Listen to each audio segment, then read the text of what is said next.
What's going on, guys? Welcome back to a brand new video. Today what I want to talk about is the future of Call of Duty, the future updates that we are going to be getting as of right now. We're currently waiting on the Season 3 update. We have exactly 3 weeks until this update takes place. Now the thing is, we do this every time where there's going to be a bigger update. We talk about all of the things that are going to come out within this update, and typically every season they tend to disappoint. Whether they focus solely on Warzone, they don't really do anything for the people who paid for the game on the multiplayer side, or whether when they finally add new content, it's nothing like we expected it to be. We hyped it up thinking it was going to work in some type of way, for it to end up disappointing us and letting us down, right? So this happens over and over, and it's been happening for years and years through the Call of Duty franchise. The thing is, with Call of Duty being the lead FPS game, the numbers backing them up, showing that the game is not dead, that a lot of people are buying the game, especially at launch. They are breaking record numbers. They're getting the highest revenue that they possibly know that they can, and they are taking advantage of these numbers. So when a lot of people say Call of Duty is dead, that's typically not true, although it really feels like it. But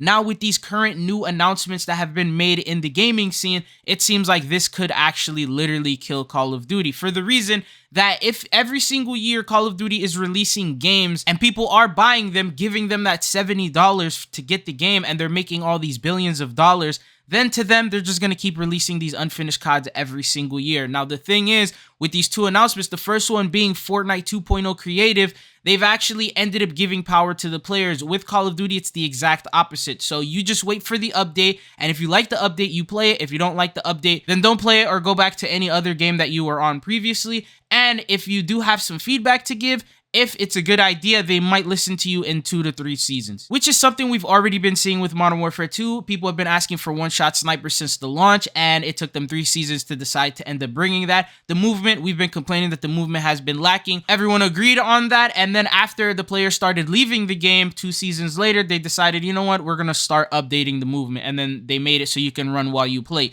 Same thing here. They know that the movement is lacking right now. They decided, you know what, 3 seasons later, we're going to finally do an update with dolphin diving and with sliding for the Season 3 update. So in this case, the devs have all of the power, and the players really don't get a say or an opinion. For example, if you look at this tweet right here, with this week's playlist update, everyone asked for 10v10. It's cool. Keep it. We want it in the game. A lot of people were requesting shipment 24/7. This is something I see in all of their tweets, people asking for these modes. What did they do? They ended up taking out the favorite ones. What was the point of that? No one knows. Now, when looking at the competition, which is Fortnite 2.0's new creative, the players now have all of the power. So what this means is that if players don't like the Call of Duty update that is going on right now in Modern Warfare 2, guess what? They can recreate it in Fortnite 2.0 Creative, and they can make it look a lot better, make it run a lot smoother, and have it play the exact way that they want it to play, all completely for free. So using the new Unreal Engine, the quality is just top notch. It already surpasses the current Call of Duty quality that we have right now. And that is just, these are just the examples that they give us. Now, players have the capability and the power to create that and make it in any way that they want to. And someone already started doing that. He created Rust. He even made a create a class section. So it's literally exactly like Call of Duty, has the same background music and everything. And Fortnite 2.0 Creative literally came out less than 24 hours ago. This guy has already developed and created this Rust map. It looks really nice. It looks really good, high quality. And if you play it in first person, it literally looks exactly like Call of Duty. It's a map that everyone wants to see in the game, and you're able to play it because a player decided, you know what, we're not going to wait for devs to update the game and give us this map in seasons and seasons from now. I want to make it now and play it now, and you don't have to pay for anything. And he was able to do that. So that is the problem. This is just the tip of the iceberg. So what this means is that people can continuously do this. They can bring back maps like Verdansk. People can bring back maps that a lot of people have requested, bigger battle royale maps. And they can go even bigger than that. Bring back remastered Call of Duty titles that people have requested. For example, if everyone wanted a remastered BO2 game, guess what? They're going to bring that right back and create it with this new Fortnite 2.0 Creative. They can do that, bringing in all new weapons, remaster the existing weapons we've seen before, make the same exact maps, play it the same exact way that it played. So this is just a very, very big thing for the future, and this is definitely going to negatively impact Call of Duty, because when people get fed up and they get tired of these devs not making the updates, not listening to their players' feedback, they're gonna end up moving on and going into these games that play exactly the same, and they're all for free. Now you have Fortnite and CSGO innovating, creating all of these new things, upgrading their games in different ways, all while keeping the game exactly the same way that it was at the core. For example, Call of Duty has tried this. They've tried it with Warzone 2. The goal of Warzone 2 was to make a Warzone 1 upgrade. So basically it felt exactly the same, but they want to upgrade the quality of it, upgrade the servers, bring in new weapons, have the capability to do more in the game with a brand new engine. So at the end of the day, they're making it so the game is an upgrade. It feels better. It doesn't lag as often. The quality is amazing. The servers are great,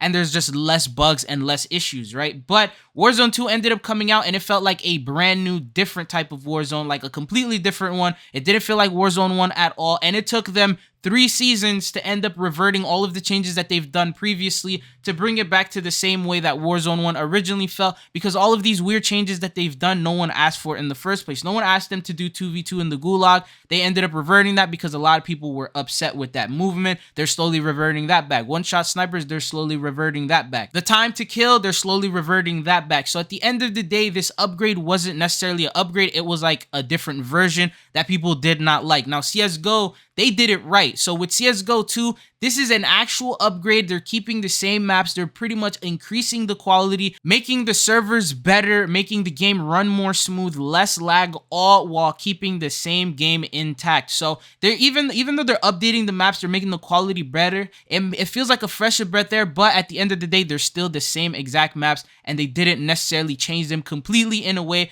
that would ruin the game and make it feel like a brand new game in general. And on top of that, the craziest thing about all of this is that all skins and camos and things like that that you would unlock in CSGO 1, you're actually able to carry that onto CSGO 2, which you're not able to do that in Warzone 2. So if you made purchases on Warzone 1 and you had a bunch of different skins, a bunch of different operators, blueprints, things like that, you were not able to carry that on over to Warzone 2. So essentially, you ended up spending all that money literally for nothing. You're not even able to use the skins that you purchased. And on top of that, they end up shutting down the Warzone 1 server. So that means everything you paid for, you're never going to get back. You're never even going to get to see again, which in my opinion feels like a really big scam. And that is why I feel like the stores right now, no one's buying anything from their stores. People have lost that trust in Call of Duty, and they now feel like they ended up getting scammed. If you spend hundreds of dollars on a game and suddenly a year later you're not able to access anything from that game, you would feel like you got scammed and you wouldn't really want to purchase anything from the store ever again, right? So what's stopping them from doing this with a Warzone 3 that might come out in a year or two? So that's why people are not really spending as much money anymore in their stores,